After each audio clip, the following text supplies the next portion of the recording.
Are single-use burrs better or really more cost-effective than our traditional multi-use burrs? I think the answer is actually going to surprise you. And my biggest pet peeve, the thing I hate the most, is using a burr and it has like zero cutting efficiency. I work in a clinic where we share our burrs and we have like different burr kits made up. And so sometimes I use a burr and I hadn't inspected it and I find that, oh my goodness, this is taking way longer than it should. And of course, I have to ask my nurse to go to the stock room to get a brand new burr. But this is frustrating. Like when you are using a burr with less cutting efficiency, it is annoying and it's actually downright dangerous for the tooth. So how can you tell? Is there an objective way to tell? And subjectively, how can you tell exactly the moment when you should bin a burr so you avoid that horrible scenario? Hello, Protrusive. I'm Jazz Glanty, and welcome back to your favorite dental podcast. I'm joined today by Günther Smiles and Marcella Rober, who represent Intensiv. Intensiv is a Swiss-based company which specializes in diamonds. So who better to find out more about the use of diamond burrs and everything to do with diamonds? A very geeky episode, but I feel diamond burrs and diamonds in dentistry, we use them so much, we rely on them so much. I think it's worth an episode. It's worth discussing about different diamonds in dentistry. I have no financial interest with Intensiv. This is not a sponsored episode, but this is very much for the pursuit of knowledge and disseminating information to Protrusive, i.e. you guys, and making everything to do with diamonds clinically relevant. The protrusive dental pearl I have for you is when you're cutting off a zirconia crown. I know that dreading feeling, that anxiety you get about drilling off zirconia crowns. And the top tip is do not be tempted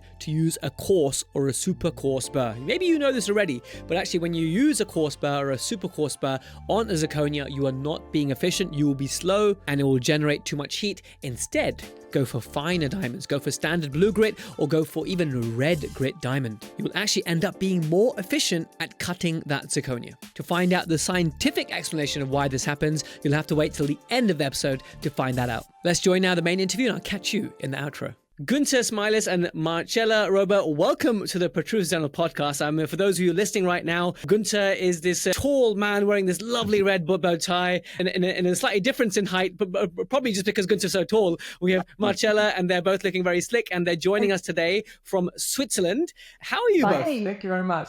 Doing great, thanks. Doing great on the sunny side of the world. Yeah. Well, I'm fantastic. I'm really looking forward to a nice geeky discussion about diamonds because as I was telling you before we hit record, trust me, no matter what you think, when we qualify, we know nothing about the Bur Codes, about which diamonds indicated when. There's little intricacies. I think this will be a nice geeky chat. And there's a lot in there for any dentist because we rely so much on our tools. We rely so much on diamonds and we ought to know a little bit more. And this will actually, I think, make us better clinician. The most frustrating thing ever is when you're drilling a tooth, you're removing caries, right? And things are going slow. And that is not only damaging to the patient's pulp and the tooth, but it's also losing us money because time is money. So there's so much we can gain from this conversation by using the right materials in the correct way. And diamonds are a big part of that. Before we delve in deeper, Günther and Marcella, please can you tell us about yourself? Günther, let's start with you. Tell us about yourself. Okay, myself. My name is Günther, as you said. I'm in dentistry since more than 40 years now. Let's say I grew up in dentistry. I'm running this company and the third generation. The company itself is more than 80 years on the market. And my background is not dentistry, my background is economics. So I'm running the company here with 45 people. And as I said, the third generation. And I took already 20 years duty and still have to do one other 10 years because the first one get 10 years, 30 years, and then myself 30 years, so 90 years is my goal here. Very good. And Marcella, tell us about yourself. Hi, so I'm Marcella and I come from Italy, but I live here in Switzerland. I've been working in Intensiv since 11 years now. I started off as quality manager and now I'm responsible for regulatory affairs.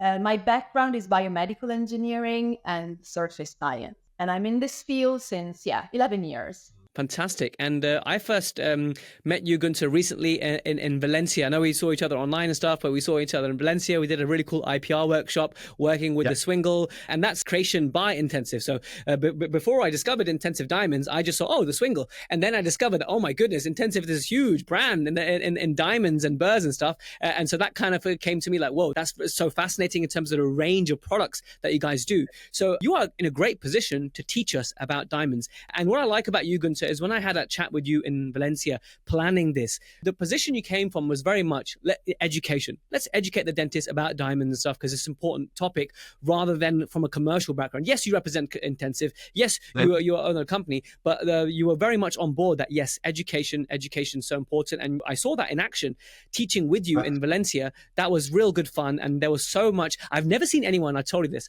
I've never seen anyone plan a lecture minute by minute by minute. Sorry for that. Please, I was amazed. You literally made all the slides for me. I just had to enter my photos. That was fantastic. Yeah.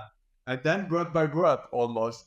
It was phenomenal. It was a lesson on leadership as well. So I admire you as a person, as a leader as well. And it was great to have some good food and drink with you there as well. But getting back on topic, okay, where do we start? I think we should start here, right? Basic Bur codes, right? So when we are using, let's say, a burr for a crown preparation or a round diamond, for example, to remove some caries, can you just tell us about how the Bur codes, the system of naming a burr? Okay, the system of the Bur codes is historical.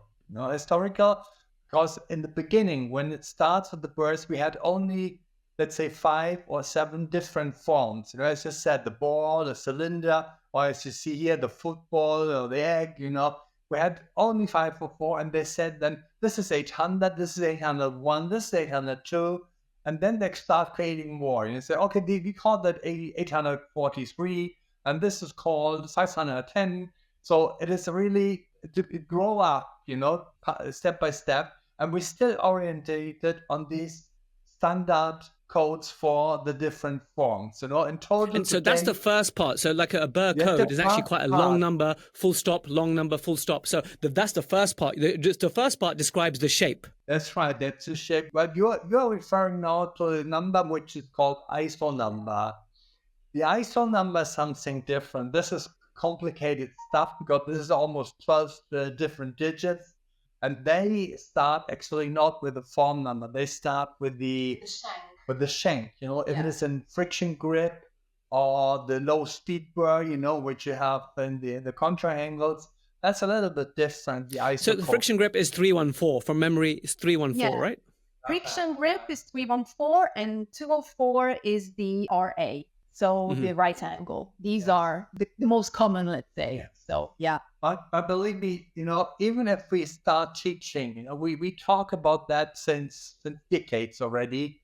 And dentists, they never align to that ISO codes.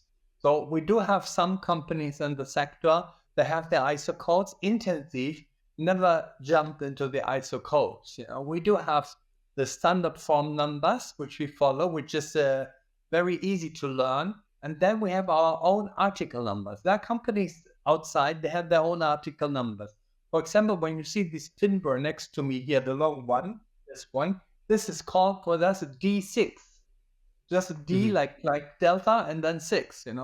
That's easier. So we try in Intensiv to bring Bur codes more closer to the customer, making the ball is just 200 or 199 or 201.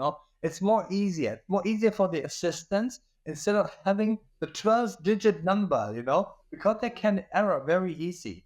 So I can tell you, I must tell you, all students, it's almost better to start with the form numbers and then getting the idea of the different numbers from the industries, because in the industry, they do not work with ISO codes. None of them works with ISO code. This is something which has been invented sometimes and then was never really followed, because there's a reason behind it. Just guess, if we would use the ISO code and my colleague, my competition would use the ISO code for the same instrument, the ball, there would be a confusion, because you cannot say, this is the Intensiv ISO code, or this is the Comet ISO code, that's not possible. So the ISO code makes a reunification of one industry, but it's not. We have very many industries and we differ a lot. So one diamond producer differs a lot from the other one.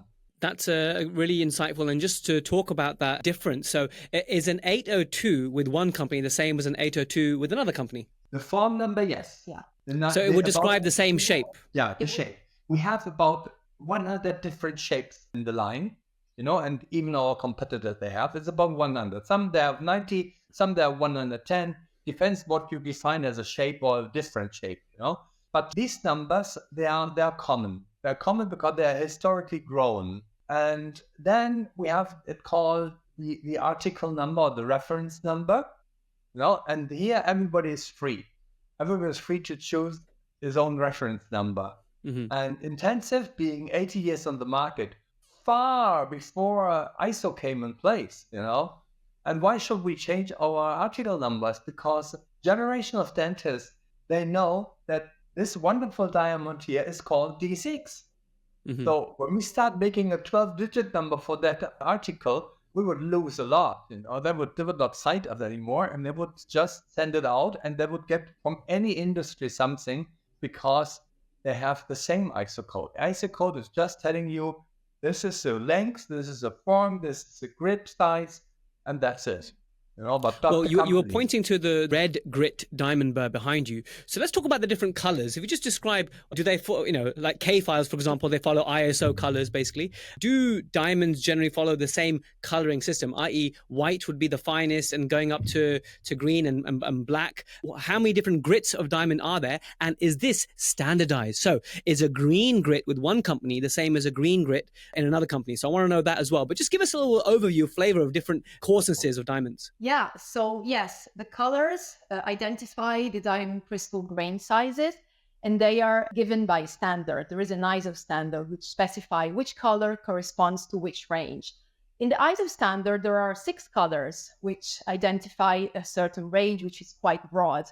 Here in Intensiv, just to give an example, we range from finer diamond grain sizes, which is 8 microns in orange, and then we go up to the 150 micron grain size of the diamond crystal, which is identified with the black color, which is the super coarse, let's say. And then there are all these grains in the middle. So the standard gives 6 color specifications. What happens here in Intensiv is that we follow the standard, but we also have more colors because we have a special feature. Maybe I can start mentioning something about this now, which is about the dimension distribution of the grain sizes in a lot of diamonds. So here in Intensiv, we have a very narrow distribution. So if you think of the Gaussian distribution curve, which shows the percentage of diamond crystals inside a population which have a certain size, the Intensiv Gaussian distribution of its diamonds is very narrow and tall, meaning that, for example, if we're talking about 40 microns, a really high percentage of diamond crystals in this plot, they are actually 40 microns. And you have a very, very small percentage which differ and are a bit lower or a bit higher. Yeah. Or in other words, ISO says, okay, if you have the red ring, that gives you medium grid size, and they call it then from 25 to 60. So the gauge curve goes from 25 to 60, and in the middle you find most in 40, but you have 25 and 60. Intensiv, they have 25, we have 40, we have 50, and we have 60. So we have, instead of one red one for all 4, we have 4 different ones, because we are able to get that crystals much better sorted. Yeah. Are there any advantages? So, for example, if you have a burr that's red grit and it has some percentage 25, some percentage 40, some percentage 60, how will that result in a clinical difference to a burr that has just 50, for example, throughout? Maybe, yeah. Okay. So if you have a burr which is very precise in its distribution, this is fantastic, because this means that you are very precise and very efficient with your cutting, with the abrasion performance. If you have a burr where the distribution of the diamond crystals is not so precise and it's broader, then you have a high percentage of crystals which are lower in dimension. This means that the burr is less efficient. And then you have also a high percentage of crystals which are higher in dimension. This means that the surface is not as smooth as it should be, because maybe you have some cuts and some scratches given by these bigger sizes of crystals.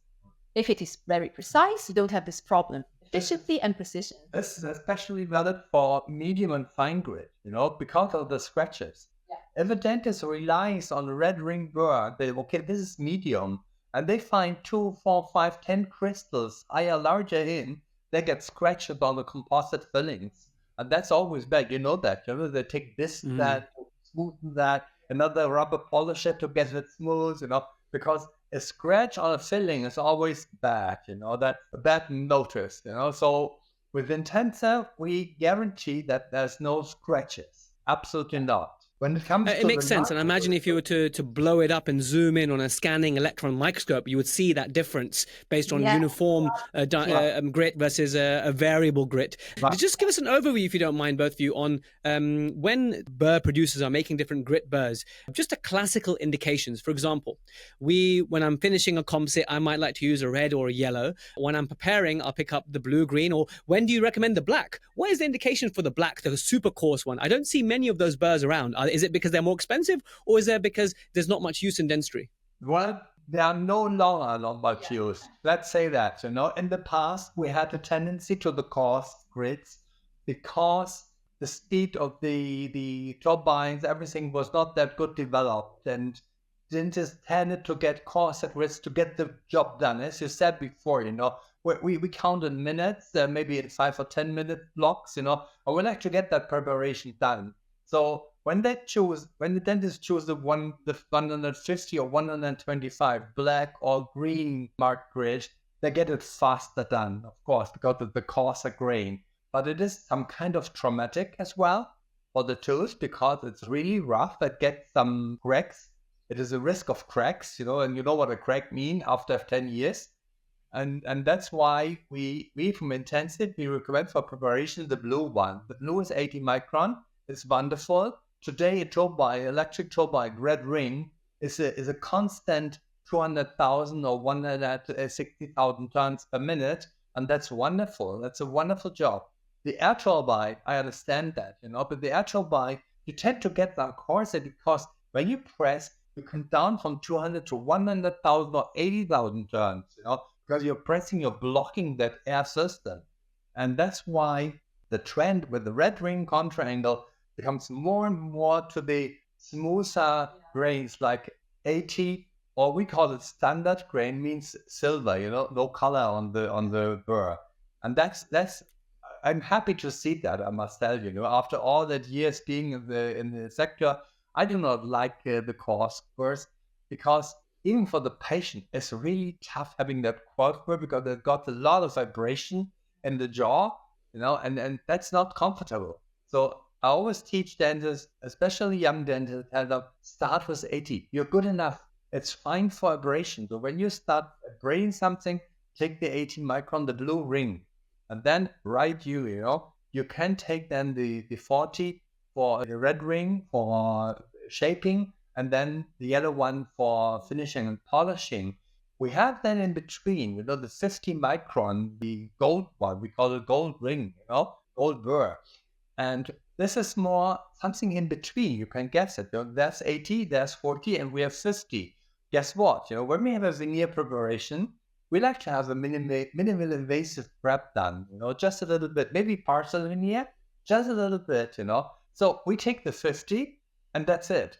We just work with the 50 because we do not need a smooth surface for that because we place the veneer. We have some adhesion, and then that's why we have that medium grits in between.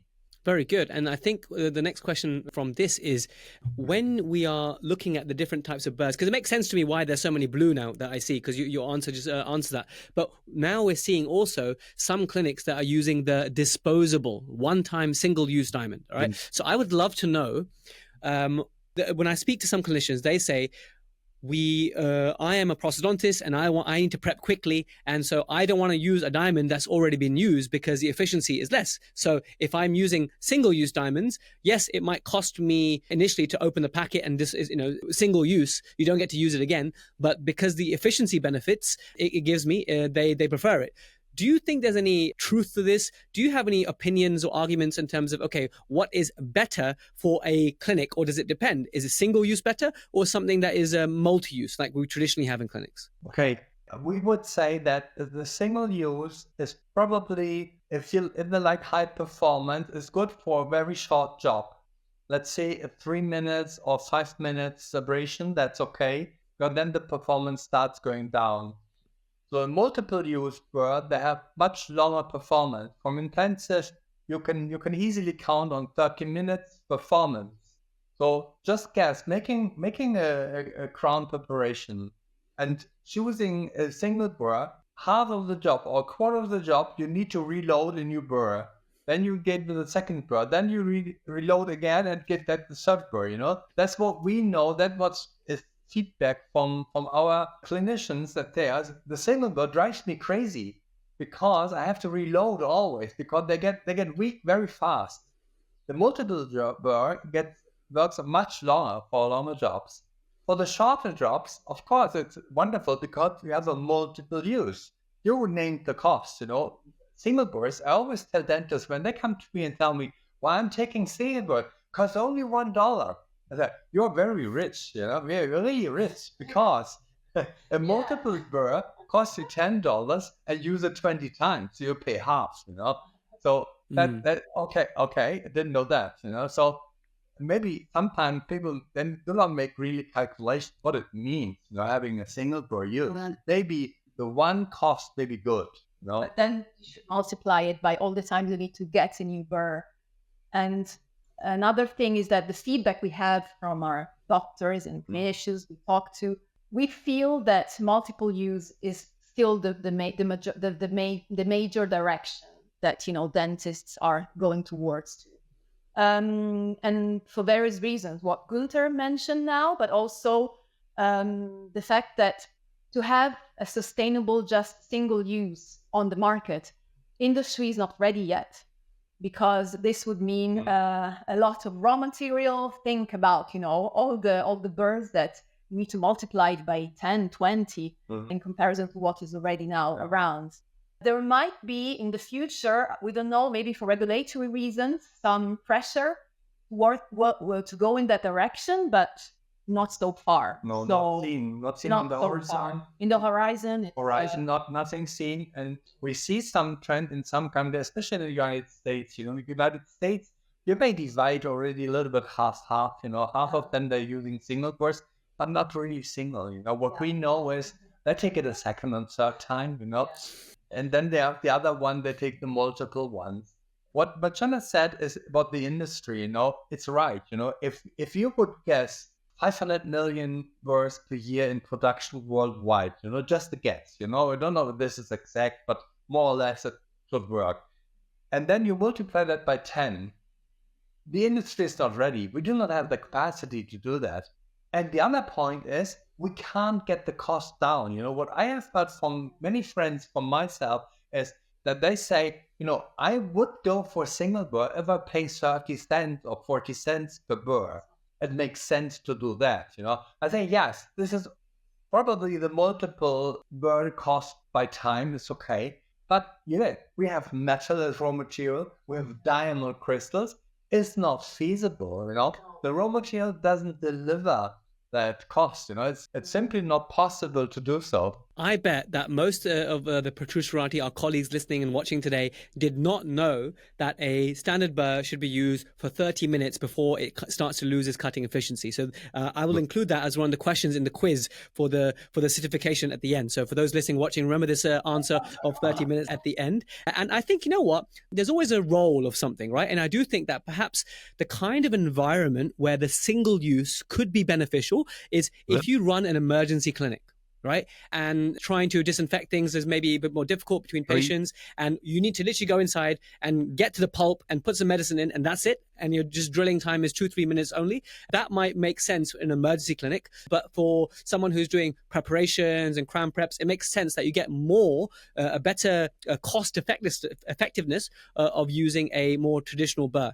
Now, when we are talking about cutting efficiency and time of cutting, basically, you mentioned something very interesting at the Valencia lecture, and you were talking to the dentist, and you were saying that your diamonds are, I think you used the word natural. Is that right? Your diamonds are naturally sourced? And later I asked you, I have no idea what that means. What's the difference between naturally sourced and what's the alternative? So to teach us about where your diamonds come from and why is that significant? Hey guys, it's Jazz. It's interfering to ask you, have you joined Protrusive Guidance yet? It is the community, the nicest and geekiest dentists in the world. We have kind of geeky discussions just like these. We talk about cases, we talk about clinical techniques to improve our success and ultimately benefit our patients. We do manually verify that each person applying to join the community is a dentist. So we will ask for certification and we will look you up. So bear with us in our manual verification checks, but this is super important to create this a safe and thriving network. You can access on your laptop or your phone by going to protrusive.app, that's the website, or you can just download it on iOS or Android by typing in Protrusive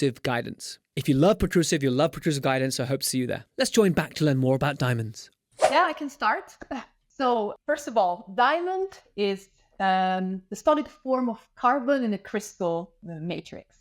Okay, so in nature, it is produced over time with extremely high pressures and extremely high temperatures down underneath in the earth mantle, 150 to 250 kilometers usually.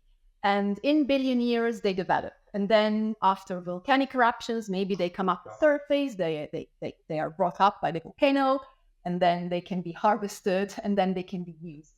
So through this process, you get a natural diamond, which has a very unique feature. Well, in general, diamond is the hardest material on Earth. And so it can basically abrade any surface, any material. This is why it's so important in dentistry. And also, the diamond crystals are very irregular and they have sharp edges. And these features make natural diamond perfect for doing this abrasive job in dentistry. I don't know if you want to add something. No, okay. Maybe the audience may be interested how we get that, how we get that small pieces, So that's we do not take this one, the brilliance, No. This is for jewelry. Everything what is found larger than a millimeter or two goes to jewelry.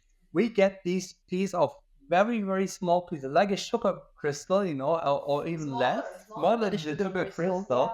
And this you find in the sand of the desert, For example, in the desert of the southern African part, it was millions of years, this was volcanic area. There's a lot of diamonds, The most diamond mining is in that areas.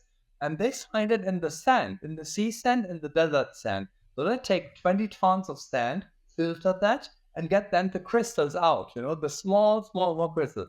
This is for industry. We profit from this. We get it from this. Then these are sorted out in different microns, We take out all the 40 microns, all the 60 microns. And as Marcella said, we are very good in making the sortings, the sorting of it. The other companies, they say, okay, ISO allows me to get a broader range, so I can make a more or less sorting, And in Intensiv, we take a very precise sorting of these crystals. But interesting is that we take it really from nature. Yeah. Industrial means that they just take carbon, put it in the oven, making heat, making pressure, and get it out some hours later. So the difference is millions and some hours. And then that. And so, but how does that relate to is that actually impart any difference in the quality of the final product in terms of the cutting efficiency? This in the oven a couple of hours versus millions of years. Is there actually a difference? Well, we would say yes, there is a difference, especially in the shaping and in the pureness of diamonds. So when you get that naturally done, you need to get forms for that. And you need to build that into forms. Normally, they use metal forms. Then all these diamond crystals, they have metal substances in. And you're taking the burr on 200,000 turns per minute. And with the metal substances, you get heat. You get much more heat than with the diamond crystal from nature, which has nothing, just carbon in.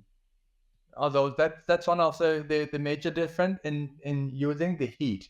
The cutting, the performance of the diamond is different. You can take the natural diamond is probably more compact than the crystal of the industrial diamond. So when we say to our dentists, they say sometimes the diamonds are smaller on the burr. No, it's not. You're just seeing the diamonds deep into the matrix. You just see the iceberg, not really the diamond. The other diamonds, which has been before on the burr, they're gone. They're off. They're not used up. Never. A natural diamond, never used up. They won't break. And so I guess the next logical question is, how are the actual diamonds fixated to the metal shank? What's the technology used to actually put the diamond on the metal? That's something for Marcella. I can try to explain. So we use the electroplating technique. This means that we have a special electroplating containers containing the liquid for electroplating. And then we have diamond crystals inside this liquid. And of course, we have our instrument inside as well, which needs to be coated. So the electroplating starts. We have metallic ions, which are deposited through electroplating on the surface of the burr. And as they deposit and they form a metallic layer, they embed the diamond crystals, which are inside the liquid. Now, to give an idea, maybe it would be nice to have a picture, like an image in mind. So we can think about a nice mountain lake, for example. So this lake has all sorts of parts, pieces inside, wooden pieces, for example. Yeah, they're floating on the surface, or maybe inside if they're soaked with water. What happens when winter comes? So the lake, the water freezes. And as it freezes, it gets harder. And these pieces, which are embedded inside, they get fixed. They are stuck inside the frozen water. So you can think of the diamond coating on the burr just as this mountain lake. So the frozen water is like the metallic matrix. And the wooden pieces inside are like the diamond crystals, which get fixed, embedded and fixed and hard, very, very hardly stuck inside the metallic matrix. And this, I hope this maybe was a nice picture to imagine how the process works. But the official term is electroplating.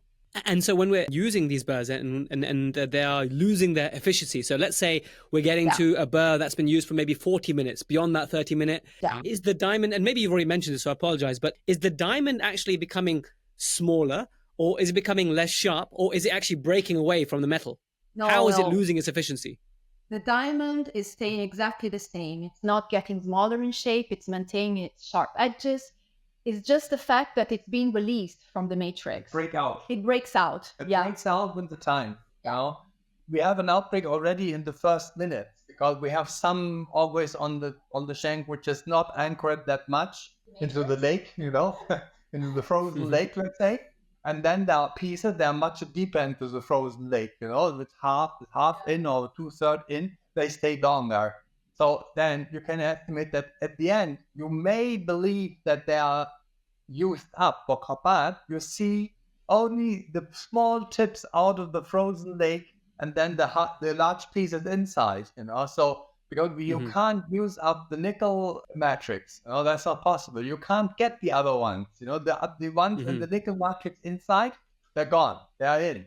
You won't get them. Well, this is when we're looking at a burr that we've used for a long time. We see that there's almost like a color difference, right? You're seeing more metal show through. So my final question is a very clinically relevant one is the following. And we have this problem in our practice where we use burrs that go to the autoclave and they come back, and we have these certain burr pots, and all the dentists use them.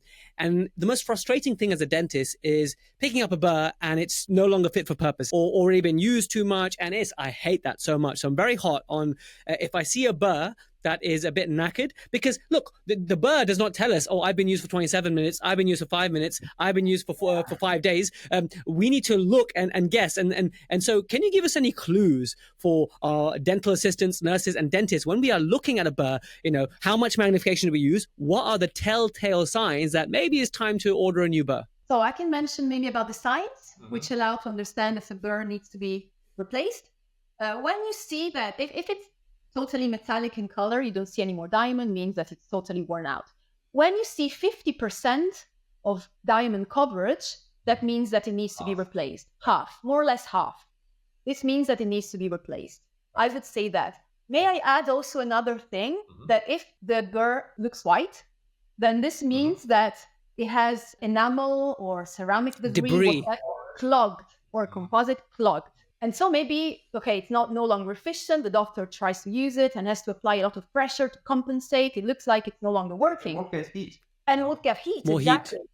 But the only thing is that it needs to be rinsed and cleaned, and this debris and clogging removed to resume it. Dentists should never accept the white burr and should never accept the silver burr and absolutely hate a black burr. Because when the burr becomes black, it's burned off. That's done. Ultimately gone. But The range between white and silver is really good to tell the assistants, if you have a white book, clean it until you can't see any white spots on that, because we do not need them. It's from the patient before, And then the other one is, if you see less than half coverage, take a new one in my Bur block, because it's better for me. With the half coverage, I can't work anymore. So I like this guideline of a half coverage. So this is a visual inspection that we do. I imagine it's better with magnification, using loupes and having a good look and seeing, yes, what kind of coverage there is. I wish there was like a quick test that you could do. Like, okay, yep, this is gone, this is not. But we have to rely on visual, and hopefully before we start using the Bur and realize that way. We have the same wish. Yeah. However, so far we haven't found the right feasible technique, because it's too much reflecting. The diamond is transparent, the metal is reflecting, and whatever we try to do, it doesn't work, because it gives us different results. But anyway, what is probably nice for the office, for the assistant, in the sterilization room, you place two photographs, the good one and the bad one, the half coverage and the full coverage. And you said to the assistant, when you see that with the half coverage, that's gone. Whenever you see close to what I see completely, leave it. Place it again, please, So to support that with the picture, because people love picture like this, People love picture, just telling them, look, is this half? I don't know. maybe just out this one. I don't know. A comparison photo makes a lot of sense. If anything, someone's going to be a superstar. Here's what they do. They get a brand new Bur photo, and then they use it for like one patient, and then take a photo. And then they use a second patient, take a photo, and then you have a series of the same Bur. That will be, then you're like, the nurse kind of charting it like, where is it? Like a scale. That would be cool. Maybe you have this photo already and you can send it to me. We have it not ready yet, but... we could make it, but I believe there are more parameters, not just the usage, I must admit that the 30 minutes, what I said, is variable, There are dentists, they have good muscle, they are right strong, and they press, And then the 30 minute goes down to 20, because the burst goes off easier, because you're pressing too much, Then there are very feminine dentists, they have soft hand, very nice, very sensitive, They're using it in 40 minutes, no problem. It's actually the diamond which is doing the work, the region, not the strength. So this is a very important concept. Yeah. And the other thing to bear in mind here then is depends what you're cutting, the substrate. Like if you're cutting soft caries, that's not going to do anything to the diamond. Whereas if you're cutting ceramic and metal and you're cutting old crowns off and you're having to work hard, that would obviously reduce that time. Is that a fair statement? That's absolutely correct. The most work is zirconia. Yeah. Zirconia is the most worst for diamond burrs. Then become really, even the multiple use burr becomes a single use burr because of the material. However, industries, especially Intensiv, we place a special burr for that with a special coating, a special extra coating to get the bonding better done, because the key for zirconia burr is to leave the crystals in place. That was our goal, and we found that after years of testing, we found the bonding, which is more expensive, of course, but it works much better to cut zirconia. So many dentists, I've heard, and I've tested as well, that a red grit or a yellow grit diamond is going to be better and more efficient at cutting zirconia. But yes, you'll need to use a few of them than using a coarse burr to cut zirconia. Of course, because the course is clogging. The course is clogging in seconds. The fine grit, you must just imagine that fine or medium grit, you have many crystals on that piece, and the part in between the crystal is not that large. If you have larger crystals, automatically the part between the crystals becomes larger, because they are large neighbors, the neighbors. So that's why the coarse ones, they're clogging much faster than the fine ones and the medium ones. You're absolutely right. We are from the industry, we say the blue one. The blue one is the ideal one to start cutting zirconia. It's good. And double water. Double water helps because of washing of the instrument. The rinsing is really important. And then for zirconia, just have an extra water supply. It works better. It's not because of the heat. It's because of the cleaning. That's very helpful because often in this scenario we may need to cut off a zirconia. I personally have been using red grit diamond with good success. Yes, I may need to use two, but I'm much quicker. Yeah, but if I change that burr quickly, I can get the crown off sooner than if I use, like if you use a green, like just like you said, it makes sense. Like it's too coarse, the clogging is happening. So you know, you've given a scientific reason for that. So I appreciate that. That's all the questions that I had. Is there anything else you'd like to add that dentists should know about when working with diamonds? Like we covered a few important working tips, like, you know, how to recognize when the diamond's worn out, a few little tips about to think about the minutes. We learned a bit more about diamonds in terms of how it's made and how it's affixed to the burr. Is there anything else that you think educationally we should know? Yes. We have many different sizes, you know, in the burr line. So many dentists that ask and say, why do I have a long cylinder, a short cylinder, and so on, you know? And this is because when the diamond burr is used, you better use the full surface of the burr. Never use only the tip or only the middle part, you know. That's not good for the burr, it's not good for the tooth. So whenever you have the application, watch on the tooth at that size, then choose the right dimension of the burr for that to applicate the full burr on the tooth. You know, when we have the occlusion to be done here, larger occlusion, larger egg. Smaller occlusion, smaller egg plates, you know. So it helps a lot because the burn out of the burn. More uniform. Yeah, it's more uniform. The other one is never use a burr for endo access, you know, because then you just get out this, you know. It's not a burr making holes. So don't use the standard crown prep burr that you rely on for making your margin for the endo access, because you're right, because we look at these burrs and 99% of the burr looks amazing, and the most important bit, the tip, is looking like is pretty much metallic. The diamonds are gone, and that's not very good either. Yeah, that's right. That's my addition here. Yeah, that's right. So very useful, very helpful. Gunther and Marcella, thank you so much for your time. I appreciate learning about it. Please tell us more about dentists who want to start looking into different diamonds, your brand, how is it distributed, where can they get in touch, learn more about Intensiv. You obviously look after your product very much, your brand very much in terms of the quality of diamonds that you produce. I use your swingle a lot for IPR, as you know, which is why we did the workshop together as well. But tell us more about how dentists can learn more from you guys. Okay, mostly dentists can learn on further education courses. We do support a lot of courses from university, from other institutes, but mostly dentists get our products in all markets through dental dealers. So we do work through dental dealer networks like Shine Dental or Dental Director in UK or GACD in France or whatever, you know, name it. But we never sell directly to the dentist. However, we are in touch with dentists. We have a website, www.intensiv.ch for Switzerland.